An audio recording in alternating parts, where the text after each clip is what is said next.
Welcome to the next episode of this series of tutorials on machine embroidery. In this particular series we are focusing on romantic crazy quilts, and I am showing you or guiding you through the stitch out of one of my romantic crazy quilt blocks. I hope you find this useful. Let's get back to the machine and see what's happening today.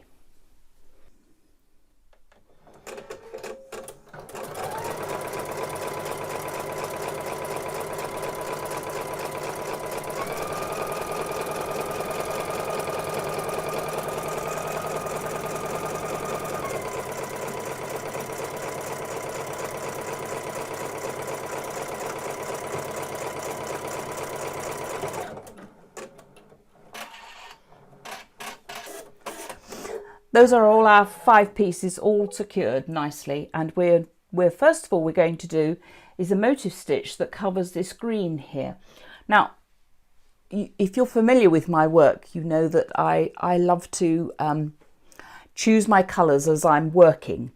I'm going to do this a little bit today, but I opened this design in my embroidery software and I did work through it and try and guess what the colours would be that I should use. So I do have a rough idea, but the chances are that I will change them as we're going.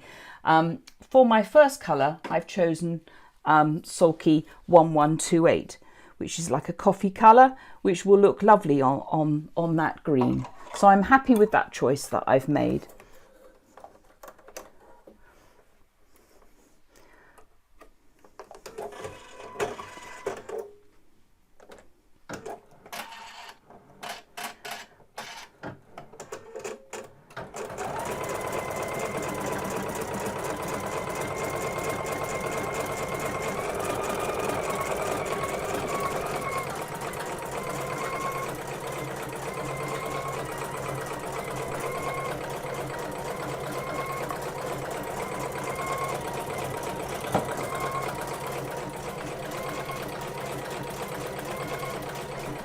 Right, as you can see, it's stitched out the motif here and it's creating a heart shape.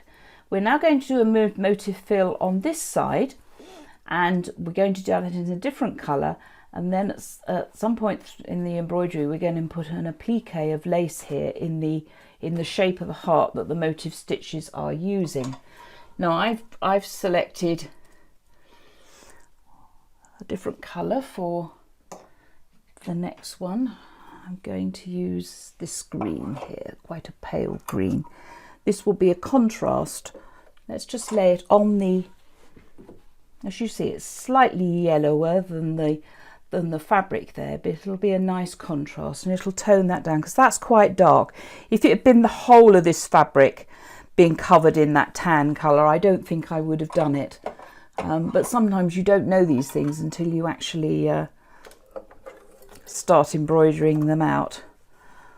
This one on this side is a, whoops, what we're going on here, is a little bit more of an open motif.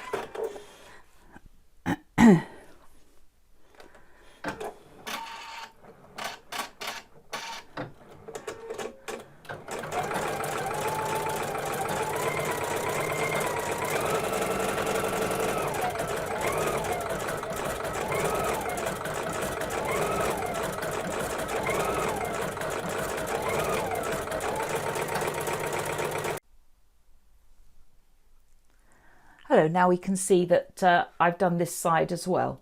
Now the next colourway is another stitch motif, and as you can see it's this one for the big bit of ivory silk that is showing. Remember, we've layered the other bits on, and I've chosen one of my favourite greens for this, which is light putty.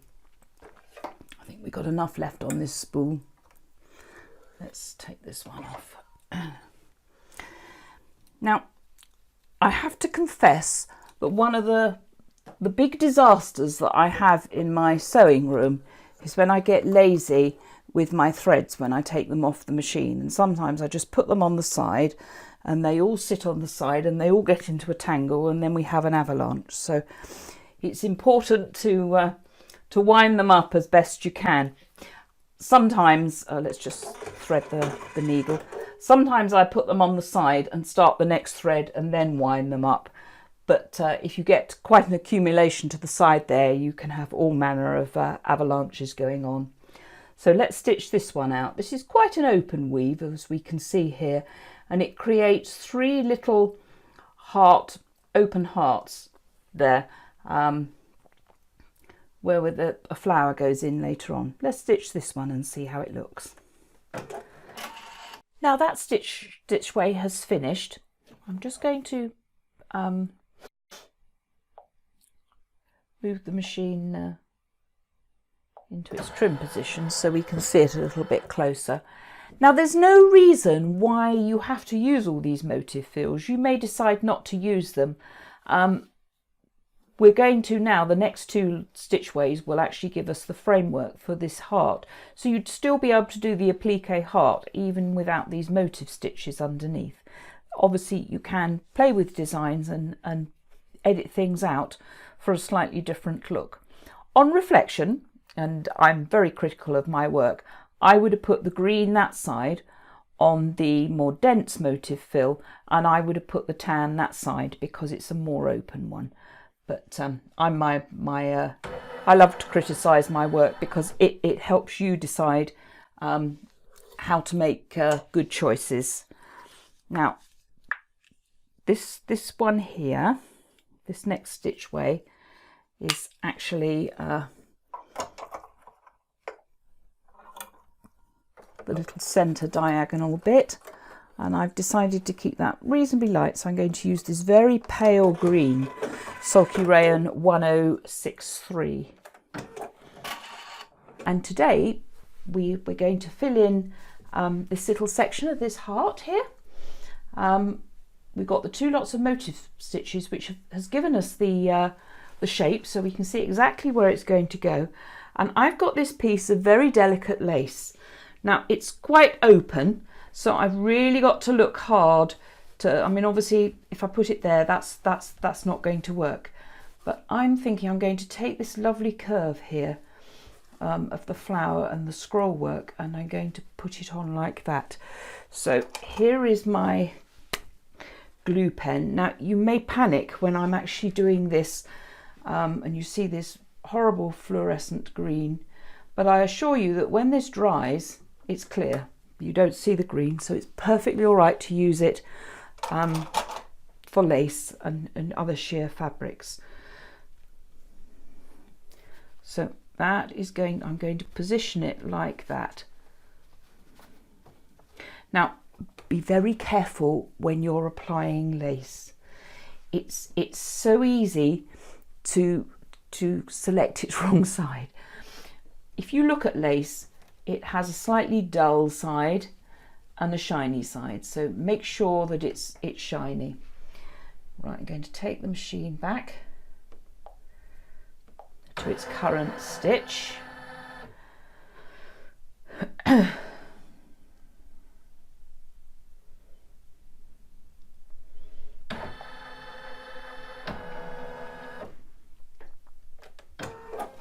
It's going to stitch the lace in place.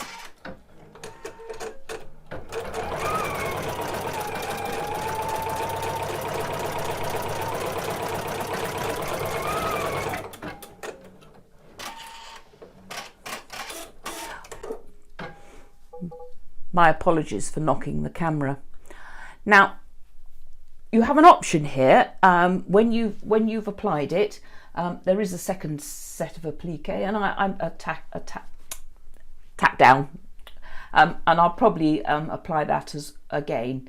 It never hurts to put on as many stitches as possible to hold fabric in place, especially if it's sheer like this or likely to fray. But what I would say is, before you actually do the satin stitches of the heart, you can cut the lace, or I prefer to cut the lace afterwards. I think it gives a more sort of classical oldie world look to it, and a little bit of lace peeking out round the frame I think looks lovely and just adds a little bit of finesse to your design, but obviously that's my personal preference. So when I do the satin stitches, I'm not going to trim this. I'm going to do the satin stitches and trim them afterwards. I have one of my favourite lovely pale putty, sort of like a light olive green thread in for this, and so that's what I'm going to do for the satin stitches. I do apologise, and I've been really trying to play with my machine to reduce the light, but I don't like the fact that there's quite a glare here where it's stitching, and that prevents you from seeing things, but I shall work on this and hopefully we can get round this. Let's attach the satin stitch.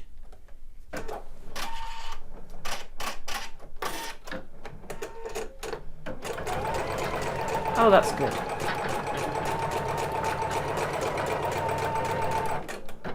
Now, as you can see, my thread's broken.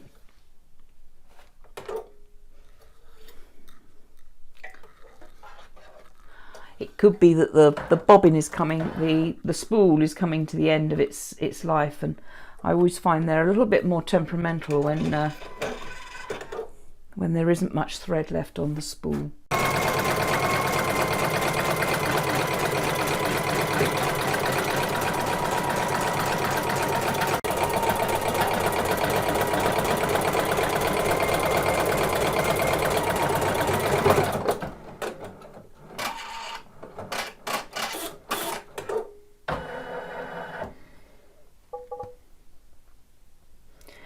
Now you can see here that that fluorescent pen is beginning to fade away.